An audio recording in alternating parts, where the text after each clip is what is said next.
Sesi pertama kita akan memulai dari subtopik COVID-19 tantangan, peran, dan teoritis sosiologi yang akan disampaikan oleh Dr. Mutia Gani Rahman. Untuk itu pada kesempatan pertama izinkan saya terlebih dahulu membacakan profil singkat Ibu Dr. Mutia Gani Rahman.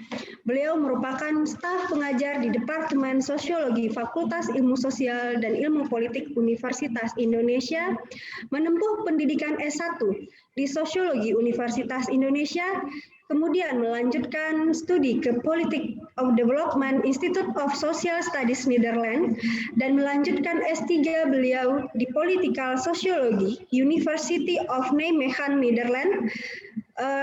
Jika saya lihat dan saya telusuri banyak sekali kiprah beliau, baik secara akademisi dan praktisi, serta sumbangsih pemikiran Ibu Mutia yang sangat kritis yang dipublikasikan di berbagai media sosial dan jurnal nasional maupun internasional bereputasi.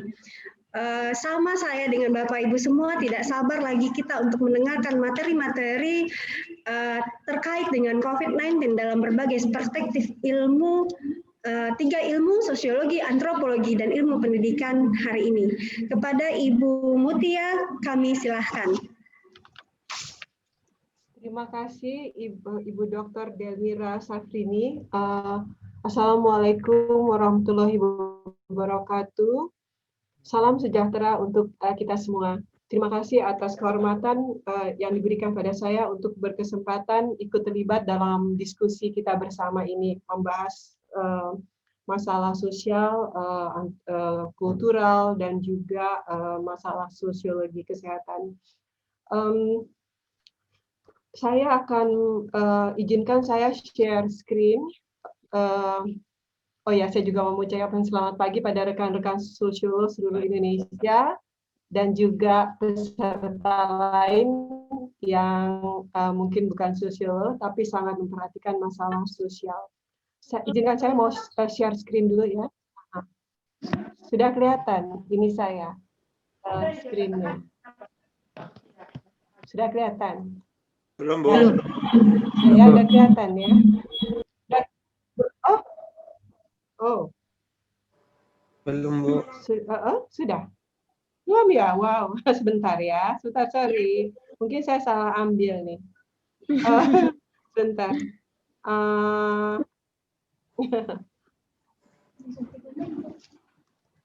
Oke, udah.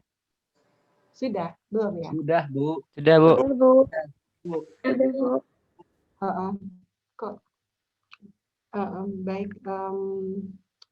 Sorry, sebentar saya mengalami sedikit kesulitan karena sayanya sendiri nggak ngelihat screen-nya. Sorry. Jadi barangkali bisa minta bantuan panitia untuk yang baru ya, karena saya nggak ngelihat screen saya sendiri, tapi Anda bisa lihat screen-nya.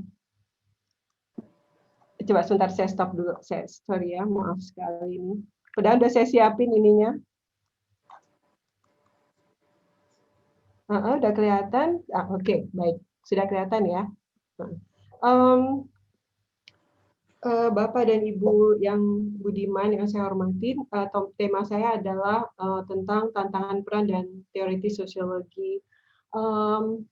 Saya memang sejak pandemi ini berlangsung, bahkan mulai pada bulan awal Januari, saya sudah menduga melihat apa yang terjadi di Wuhan, karakter persoalannya ya, begitu cepat berkembang, begitu banyak kematian yang terjadi, dan kebingungan dari para dokter dan ilmuwan memahami virus ini, itu membuat saya meramalkan bakal terjadi perubahan besar di dunia ini, gitu. Karena kita memahami karakter virus, cara institusi kita menangani. Cina kan bukan negara miskin, dia negara maju juga. Jadi begitu mereka menangani seperti itu sudah jungkir balik gitu. Nah, jadi ternyata memang menurut saya hingga saat ini itu memang tidak satupun orang atau dari organisasi yang paling kredibel pun bisa meramalkan ini ke arah mana. Karena pertama itu pegangannya cuma satu, bahwa vaksin itu belum ditemukan. Kita dengar dari ilmuwan ya, bukan politisi ya. Baik di Indonesia maupun di Amerika itu kita dengerinnya ilmuwan.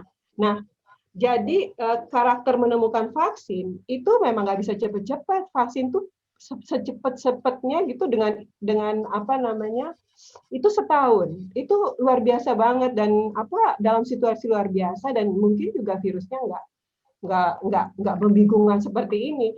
Nah, bisa dibayangkan kapan ya kira-kira, dan setelah vaksin jangan dikira langsung kita dapat, kan ada persoalan distribusi di tingkat global, di tingkat nasional, dan juga banyak sekali masalah.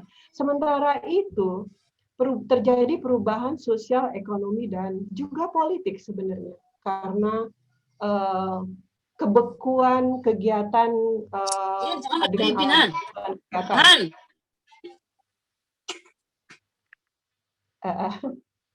ada suara masuk. Oke. Nah, jadi sejak itu perhatian saya, energi saya itu diarahkan agar kita memikirkan situasi,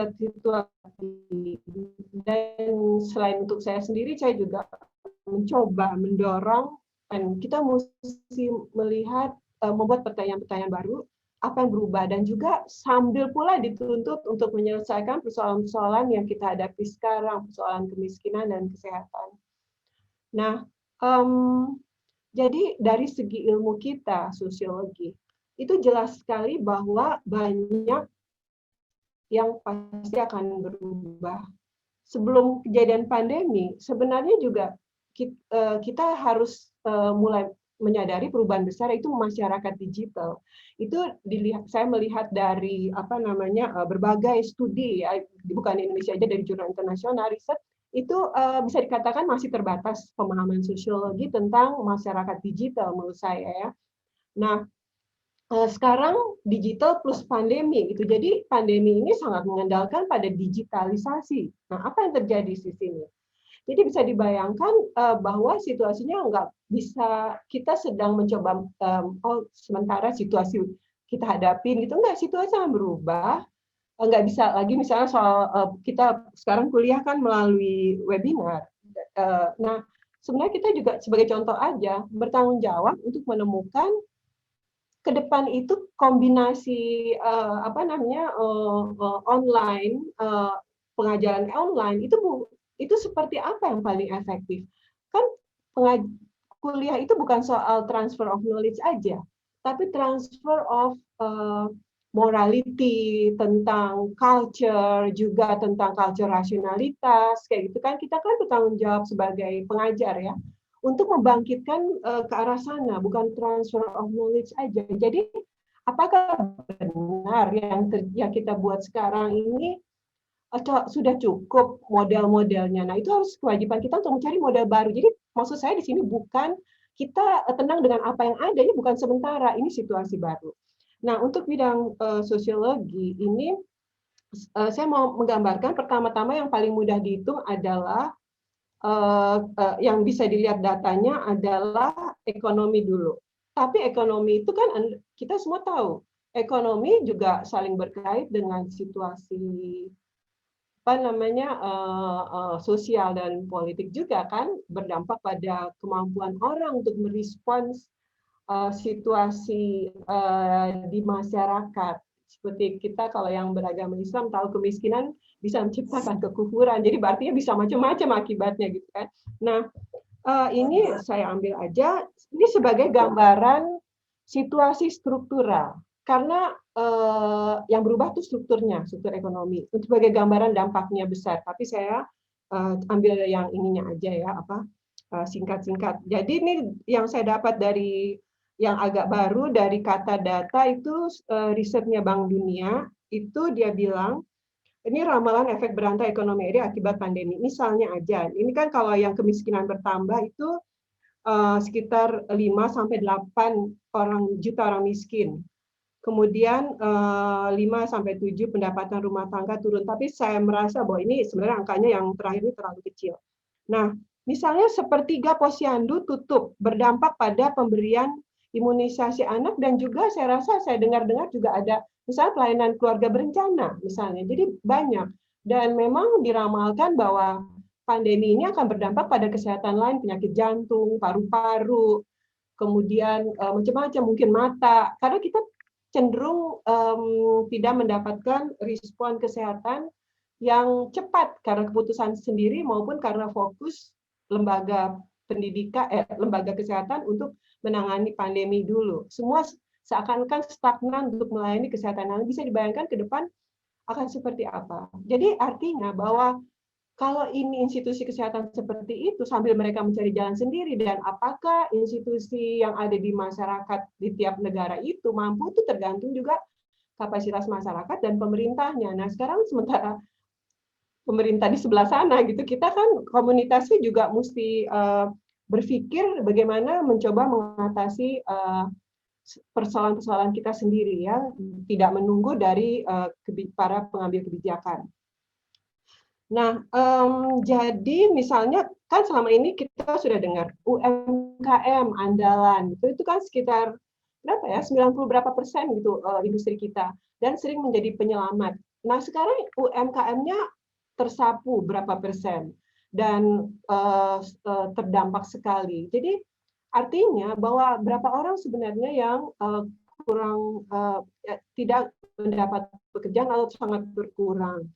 Nah, itu misalnya di data Bank Dunia itu udah sepertiga rumah tangga mengurangi dana untuk makan, konsumsi karena pendapatan berkurang. Itu berapa bulan yang lalu. Kalau lebih panjang, kemudian juga kita tahu bukan soal makan aja, tetapi juga berdampak pada mutu dari badan kita dan anak-anak kita, anak kecil, balita. Nah, Oke, saya skip karena saya kira kita sudah mendapat gambaran bahwa terjadi kondisi yang mengarah pada perubahan struktural ekonomi, yaitu bisnis mana yang bertahan, yang mana yang lebih dominan nanti. Nah, itu kita bisa menggambarkan ada berapa bisnis yang menjadi tumbuh sekali gitu. Nah, ini apakah akan menimbulkan ketimpangan baru di sini? Karena saya termasuk yang tidak percaya bahwa digitalisasi UMKM akan begitu saja tanpa konsep yang mendalam, bahwa ini akan menyelamatkan, menimbulkan partisipasi ekonomi yang lebih luas. Saya tidak percaya itu karena karakter digital itu sendiri. Nah, oke, sekarang dampak sosial kita bicarakan. Dengan terjadinya penciutan dan perubahan organisasi bisnis, kita bayangkan, kita sendiri banyak mungkin yang udah merasa ini terjadi perubahan identitas profesional kita, ya. Baik karena kita tidak engage lagi dengan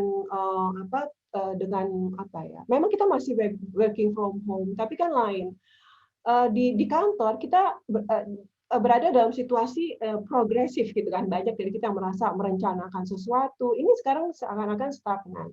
Nah, apalagi yang kegiatan berkurang dan apalagi yang tidak mendapat pekerjaan lagi, dan itu bukan hanya kalangan UMKM yang kecil pendapatan misalnya 3 juta ke bawah, tapi juga yang tadinya penghasilannya 25 juta gitu sebulannya ada. Itu semua kelompok itu terdampak, kecuali sedikit yang bergerak di bidang yang sangat relevan di bidang situasi pandemi ini.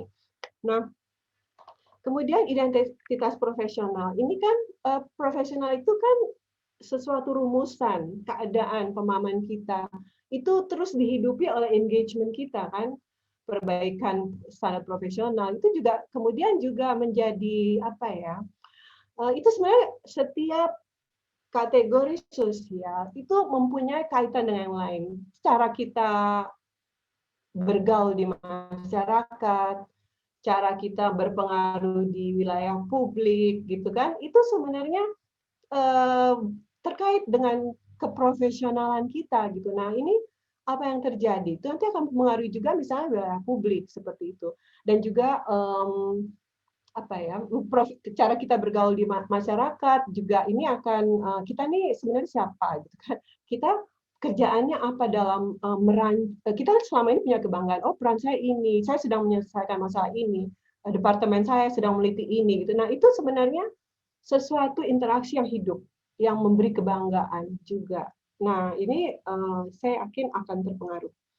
Kemudian kebutuhan menguasai skill baru jelas, misalnya saja Departemen Sosiologi dan Fisip itu sekarang sudah ini sekalian membantu mempromosikan, bukan sih sebenarnya mengumumkan bahwa ada riset, karena sekarang susah melakukan riset sambil memikirkan kesehatan, kita banyak mengandalkan data digital.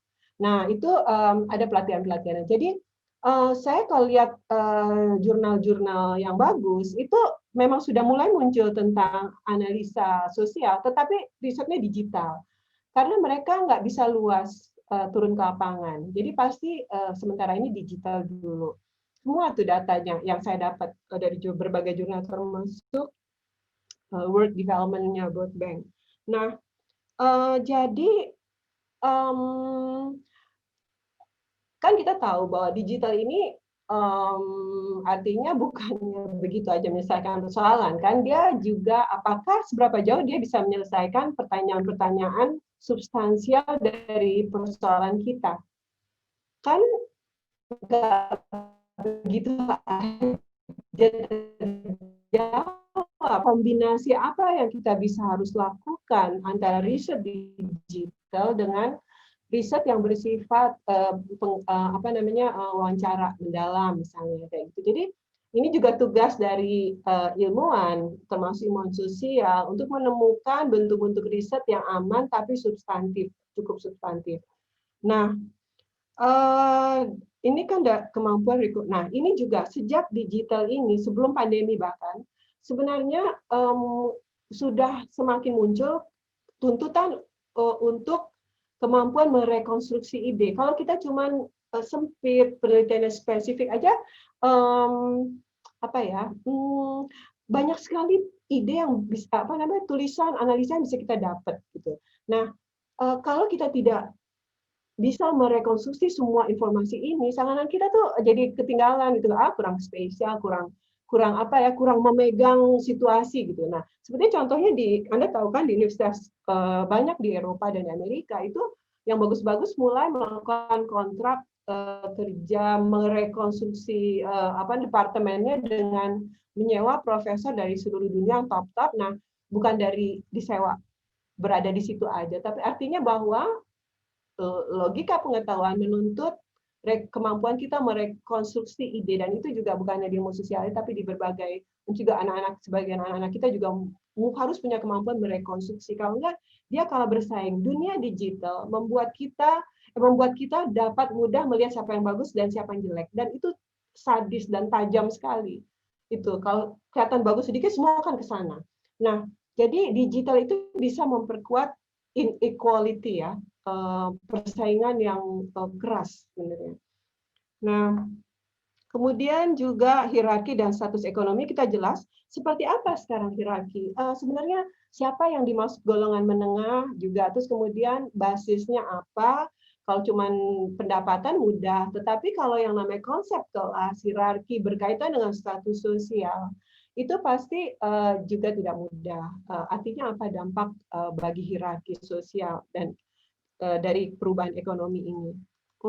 Kemudian dampak sosial kedua, perubahan perorganisasian. Nah, itu menjadi lebih digitalized, koordinasi, governance-nya itu lebih simpel, kemudian pengambilan keputusannya juga berubah, artinya didasarkan misalnya pada standar-standar digital. Kemudian orang karena berinteraksi secara digital itu akan, karena pandemi ini, itu saya menduga itu kan akan berpengaruh, kecuali dalam bidang-bidang tertentu yang memang merasa perlu banget fokus pada pendalaman ide ya, itu lain. Tetapi dia akan cenderung terjadi semacam fokus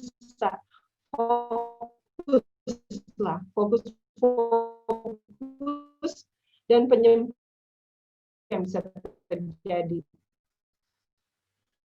Kemudian saya juga jadi board di Transparency International Indonesia dan juga Yapika Action Aid, bagian dari internasional organisasi, saya melihat perubahan pemilihan staf, kemudian perampingan, itu memang tidak terhindarkan, bukan hanya di bidang ekonomi aja.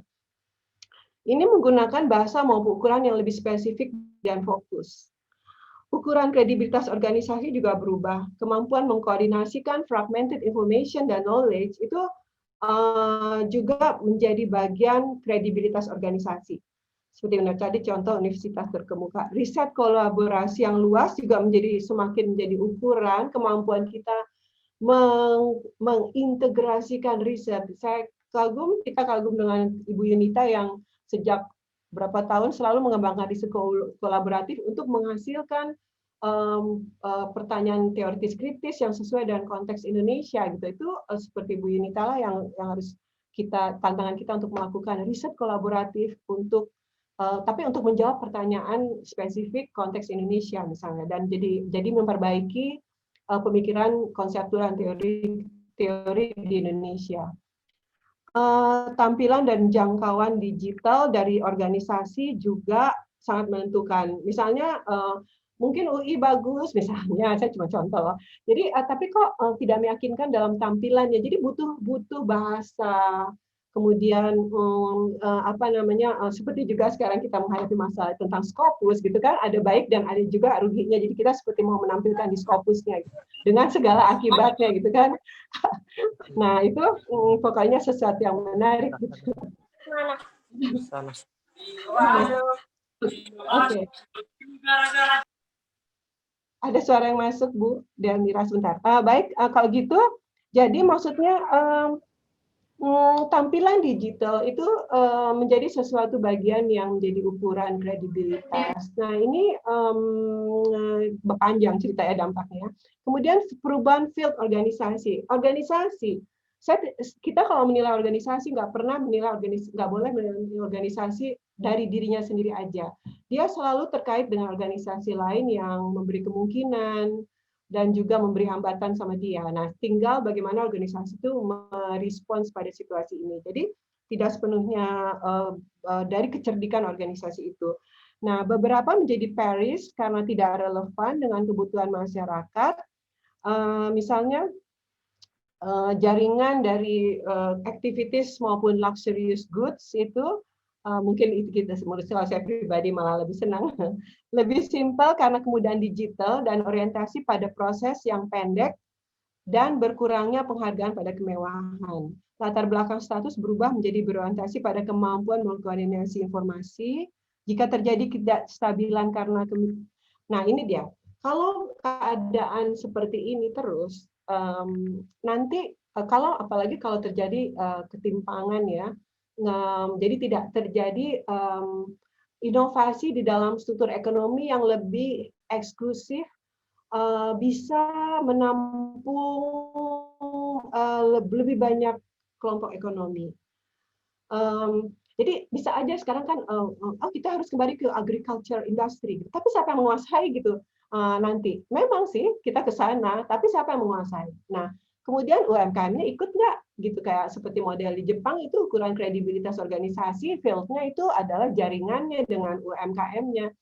Udah jadi logiknya di sana, institusional logiknya di sana tuh adalah jaringan ke yang kecilnya. Nah, kalau misalnya ini terjadi ketidakstabilan karena ekonomi, maka bisa diduga akan banyak fokus, akan ada alokasi sumber daya untuk menjaga keamanan, security, bukan hanya fisik, semakin kriminalitas, tetapi juga cybercrime, karena ketidakmampuan dan fokus masyarakat untuk mengontrol jenis-jenis kejahatan baru. Nah, itu kan mesti diatasi untuk kita bertahan. Jadi selain uang kita habis untuk kesehatan, kita akan juga untuk keamanan nanti. Nah, itu muncul bisnis-bisnis baru untuk keamanan tadi. Kemudian perubahan, dan itu akan berada di dalam jaringan field kita yang menjaga security tadi, itu akan masuk menjadi bagian semakin penting pada jaringan organisasi field organisasi kita. Perubahan logika pembentukan dan dinamika field juga lebih terbuka dia karena network yang selama ini kita pelajari itu lebih ketat hubungan antara organisasinya, tetapi sekarang lebih terbuka karena situasi mendorong pada digital tadi. Dia akan lebih terbuka, juga mungkin lebih loose, lebih loose ya. Jadi nggak seketat kalau kita di waktu yang lalu belum digital kan membangun kerja sama organisasi itu kayaknya mendalam banget itu kan prosesnya. Baik, saya cepat-cepat. Kemudian dampak hubungan negara, warga negara, dan kelompok bisnis. Ya. Oke. Kita di sini memang jadi fokus pada survival issues ya sampai saat ini, termasuk isu bagaimana jangan terjadi kemiskinan yang semakin parah. Nah, kemudian trans to simplicity, basic, back to basic. Kemudian ini yang dasarnya lack of resources to participate in wider concept. Jadi karena kita fokus pada situasi survival dengan berbagai definisi, termasuk yang lebih kaya itu juga punya bisnis sendiri juga berada dalam fokus survival gitu. Nah, ini mempengaruhi proses pembentukan legitimasi dan akuntabilitas pada aktor negara, karena sekarang kalau Anda Bapak dan Ibu semua membaca juga di Economist, kemudian yang biasa membahas pada tingkat global apa yang terjadi sekarang, politiknya, ekonominya juga, the project syndicate itu saya bisa bilang mungkin bisa baik berlangganan karena itu media di mana opinion, kalau saya biasa nulis di Kompas, mereka itu opinion untuk para top-topnya dunia untuk ngasih pandangan gitu tentang apa yang terjadi. Memang opinion. Nah, di situ kelihatan kekhawatiran tentang kemungkinan kecenderungan negara, memang betul negara perlu lebih keras, lebih untuk menjaga kedisiplinan, tetapi takutnya jadi kebablasan juga. Artinya misalnya data breach, kemudian apa namanya hak privasi kita itu sebenarnya siapa yang jaga?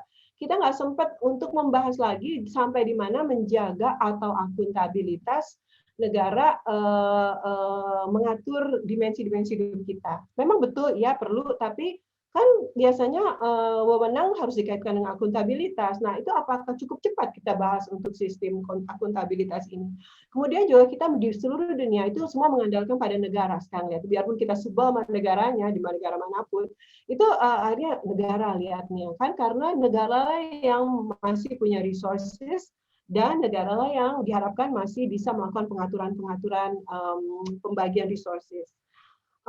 Kemudian, tetapi ini kan menjadi mempengaruhi seberapa jauh kita masih bisa menguasai negara dan bukan menguasai, mengontrol dan juga ikut masuk dalam pemikiran perbaikan akademisi, organisasi masyarakat sipil gitu kan, seakan-akan jadi ketinggalan juga karena ya ini di Indonesia banyak kasusnya ya, yang berapa waktu yang diributkan oleh menimbulkan tentangan seperti Undang-Undang Omnibus Law dan juga Undang-Undang Perbaikan KPK. Nah, persoalan kesehatan dan ekonomi mengharuskan ditemukannya struktur ekonomi. Jadi kalau bekerja dengan logika ekonomi sekarang itu nggak selamat. Jadi begini, sekarang banyak bisnis juga turun atau terdampak sekali. Jadi kan hanya bisnis-bisnis tertentu dengan model tertentu yang akan menjadi hidup. Nah, itu bagaimana membuatnya menjadi terkoneksi dengan ekonomi yang lebih eksklusif. Kalau mau bangun UMKM itu gimana hubungannya? Jadi kayak misalnya contohnya satu konsep yang pernah saya tulis juga di Kompas atau di Kata Data tentang frugal economy. Nah, ini frugal economy adalah konsep yang menghasilkan barang dengan cukup bermutu, tetapi murah karena prosesnya murah, distribusinya murah. Nah, itu bukan hal yang gampang ditemukan dan bukan tanpa ilmu ya ditemukannya gitu. Jadi harus ada banyak riset untuk melakukan bagaimana koneksi antara yang menghasilkan, yang memodal, kemudian yang UMKM yang melaksanakan, misalnya BUMN mengajak dalam agriculture industrinya UMKM, dia dengan cara seperti apa, dengan standar seperti apa, yang memotong semua birokrasi misalnya, kemudian juga membuat kita mendapatkan input mutu yang murah dan sebagainya. Jadi bukan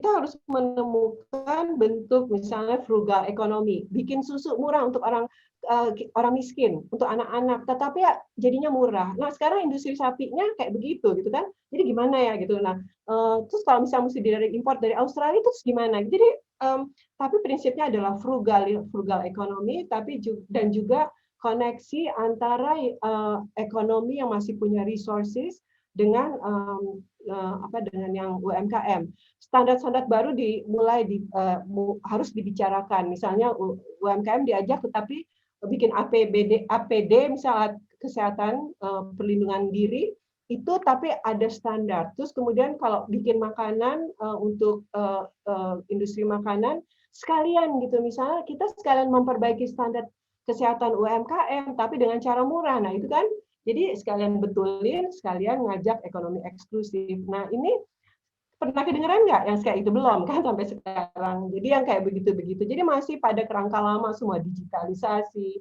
ajak UMKM, kasih modal. Jadi begitu-begitu aja. Padahal digital itu tidak menyelesaikan begitu saja masalah inequality. Kemudian, sorry. Nah sekarang solidarity. Nah ini solidaritas di mana-mana. Betul, Indonesia termasuk negara yang solidaritasnya tinggi, ada risetnya. Tetapi saya dan Pak Eka, ahli organisasi ya, Pak Eka, gini kita tahu bahwa solidaritas tidak akan bertahan hanya berdasarkan empati. Itu akan kehabisan energi nanti. Jadi dibutuhkan teknokrasi resource management baru untuk mengkoordinasi kontak baru ini. Jadi contohnya misalnya perubahan manajemen publik baru di tingkat pemerintah daerah misalnya. Nah itu saya juga pernah nulis di situ mengenai new public management, tapi bukan dengan konsep new public management yang udah ada ya, tapi untuk konteks pandemi.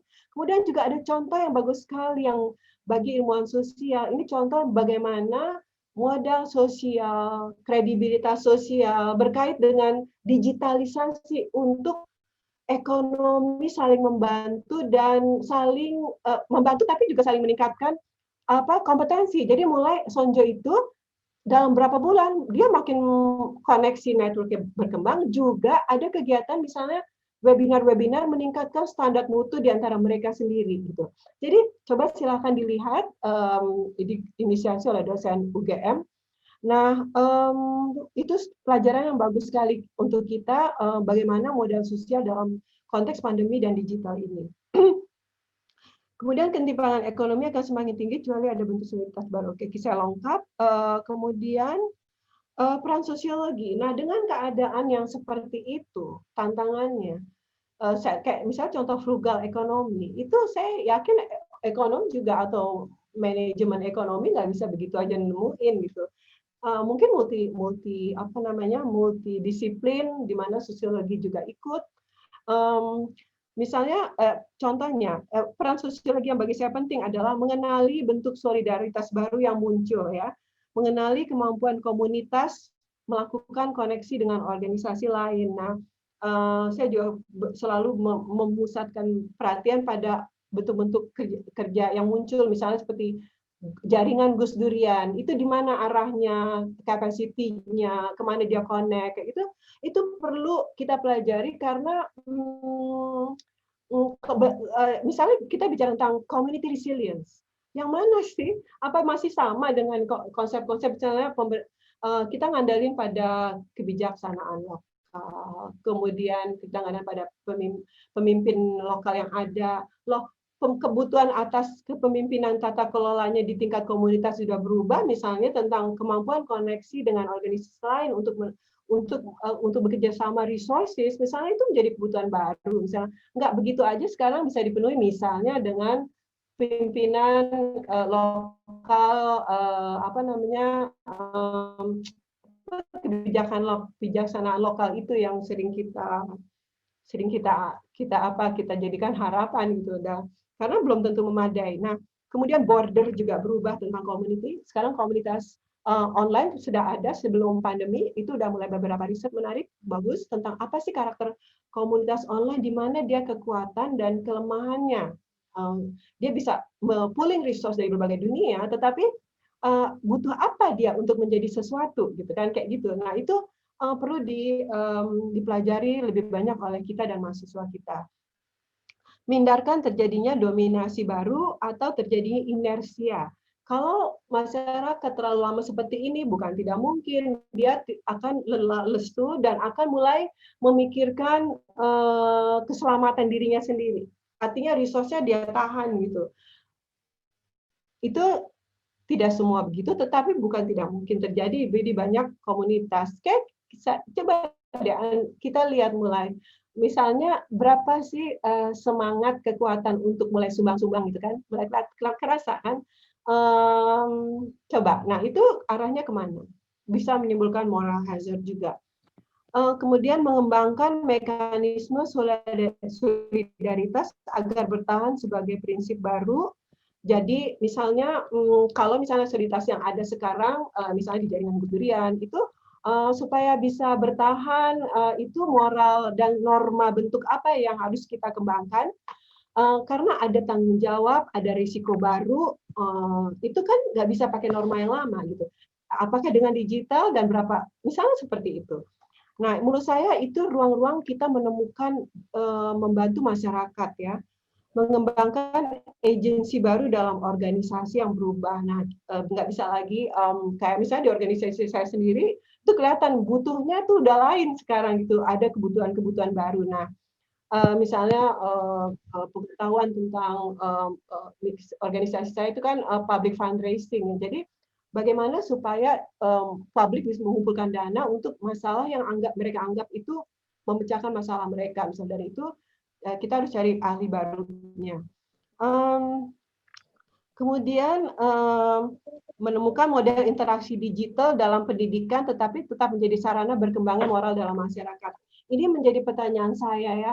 Saya bukan ahli pendidikan anak-anak muda atau anak-anak, tetapi saya menduga bahwa anak-anak sekolah yang belajar dari itu, gimana ada transfer berkembang menjadi tumbuh dengan perasaan kewarganegaraan. Jadi misalnya mengajarkan moralitinya, kemudian ngajarin tanggung jawab kolektifnya, itu apakah dengan pelajaran buku atau perlu metode baru gitu, dengan tampilan mungkin kita perlu bikin film-film baru dibiayai oleh negara, oleh PDK gitu kan, terus tapi kan bentuknya tuh nggak bisa tahu begitu aja gitu, nggak bisa sambil jalan ketemu gitu. Saya nggak percaya pada sesuatu yang tidak sistematis ya. Kemudian juga apalagi mengembangkan pola baru antara 3 aktor utama, dunia bisnis, komunitas, dan pemerintah. Prinsipnya apa, normanya apa, terms of engagement-nya, resources allocation. Jadi contohnya aja moral barunya apa. Sekarang bisnis kan sadar kalau nggak begini kita sama-sama hancur bangsanya gitu, misalnya ekonominya. Jadi gimana nih, mau sharing nggak nih? Sharing itu bukan CSR gitu, bukan, tetapi masuk dalam sistem produksi. Nah, jadi ada moral baru, prinsip baru, dan juga tentu kita bayangkan ada institusi baru nanti. Yang ahli institusi ini mungkin seperti Pak Eka ini nanti. Nah, tantangan teoritisnya, bentuk baru komunitas, konsep modal sosial dan komunitas mengandalkan adanya border berdasarkan norma dan identitas. Ada hierarki sosial dan bentuk interaksi dengan pihak lain, misalnya pemerintah. Apakah norma cenderung mengarah pada hierarki yang lebih datar? Ini pertanyaannya. Kemudian, apakah status broker sosial yang menjembatani structural whole, misalnya yang belajar modal sosial, itu mengarah pada agensi yang lain atau dengan skill lain? Nah, jadi itu akan terjadi perubahan pasti. Nah, itu untuk yang belajar misalnya mengenai community dan modal sosial. Apalagi pertanyaan yang dapat sama saya karena bidang saya organisasi dan pengorganisasian. Apa yang bisa yang kelihatannya akan berubah dan harus kita temukan yang barunya. Jadi selama ini legitimasi organisasi banyak dibahas dalam konteks field. Apakah akan terjadi kecenderungan universalisme norma-norma antar field karena terjadi apa ya, semacam, mungkin katanya tidak tepat banget, semacam penyederhanaan kategori di dunia ini karena digital.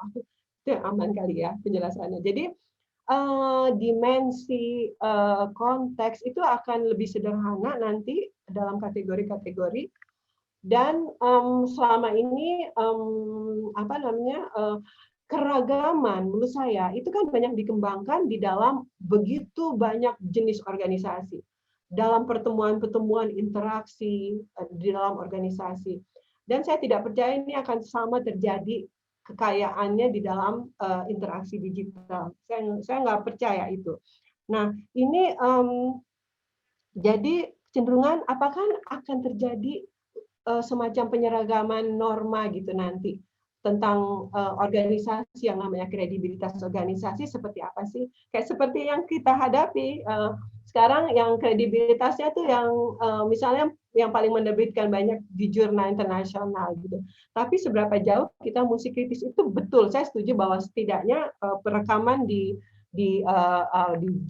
Scopus atau di WOB itu memang salah satu langkah saja. Tetapi the next question, misalnya seberapa jauh riset yang dihasilkan memecahkan masalah-masalah kita sendiri gitu. Nah, kalau kita sepenuhnya tunduk pada norma universal, itu contoh aja yang kita kenal, maka kita akan lupa dengan persoalan kita sendiri misalnya. Nah, kemudian institutional logic gitu kan artinya ini socially constructed historical pattern of material practice, assumption value. Jadi terkonstruksi menurut sejarah berkembangnya organisasi itu menjadi tata cara yang dia pegangnya, ada value-nya, ada prinsip. Nah sekarang jika berada pada situasi baru, ada resource yang berubah, ada needs yang berubah, ini proses institutional logic seperti apa yang sebenarnya sedang terbentuk di sini. Jadi apakah dia lebih singkat, kemudian lebih tadi terkait dengan yang nomor satu, apakah terjadi universalisme norma-norma tadi. Next, bagaimana moral bertahan dan terbentuk dalam bentuk interaksi digital di sini. Selama ini moral dipahami terbentuk karena proses sosial yang stabil. Nah, ini dengan digital seperti apa prosesnya? Penyederhanaan kah, atau ramifikasi seperti apa yang terjadi di sini? Nah, kemudian konsep Habermas ini public sphere tentang terbentuknya pendapat publik yang mempunyai basis legitimasi dan proses rasionalisasi. Kita tahu sebelum pandemi proses digital sudah membuat kompleks dan tidak solidnya pembentukan opini tentang apa yang baik bagi masyarakat. Dengan pandemi masuk isu baru tentang pentingnya yang mendominasi isu ini, yang mengatasi masalah kesehatan dan kemiskinan, ya, menggoncang ide tentang hubungan negara dan masyarakat menjadi tadi kita udah bahas tentang peran negara, itu menjadi berubah juga, andalan kita, kontrol kita, dan apakah bentuk akuntabilitas yang menyertai besarnya peran negara itu sempat berkembang dan kita mampu mendorong negara untuk mengembangkan itu. Kemudian menurut saya proses menjadi fokus, pendek, dan tajam dalam pembentukan kesepakatan menurut saya di situ. Kemudian, nah yang terakhir tentang tata kelola. Ini bagaimana proses legitimasi dan rasionalisasi terbentuk karena argumen kesehatan dalam konteks faktor subkultural dan kesehatan. Jadi kalau semuanya tentang kesehatan dan juga pemenuhan kebutuhan dasar, hal-hal lain yang perlu dikembangkan secara normatif, misalnya transformasi pendidikan moral untuk anak-anak dan juga interaksi pembangunan kewarganegaraan dengan kuliah digital, itu seperti terpinggirkan. Sampai kapan masalah ini akan dibiarkan karena kita terlalu fokus pada masalah kesehatan dan menangani kemiskinan yang parah. Nah, bentuk kecakapan apa yang dibutuhkan organisasi masyarakat sipil juga akan, saya percaya ini secara teoritis juga nggak sama lagi dengan yang lalu. Karena misalnya saja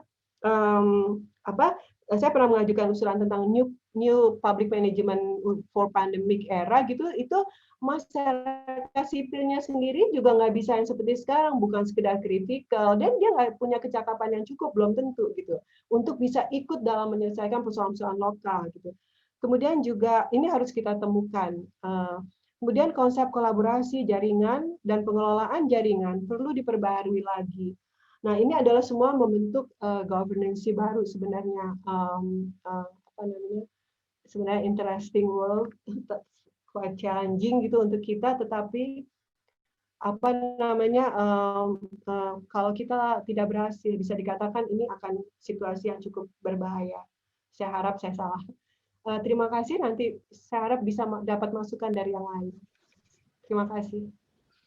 Baik, terima kasih Bu Mutia. Banyak sekali ilmu baru yang sangat mencerahkan, terutama dalam mengkaji COVID-19 dalam perspektif sosiologis. Banyak perubahan sosial yang muncul dalam masyarakat pasca pandemi, termasuk tuntutan untuk menguasai skill baru dalam berbagai dimensi kehidupan. Satu hal yang menarik tadi dari pernyataan Bu Mutia adalah bahwa solidaritas hanya berdasarkan empati tidak akan bertahan.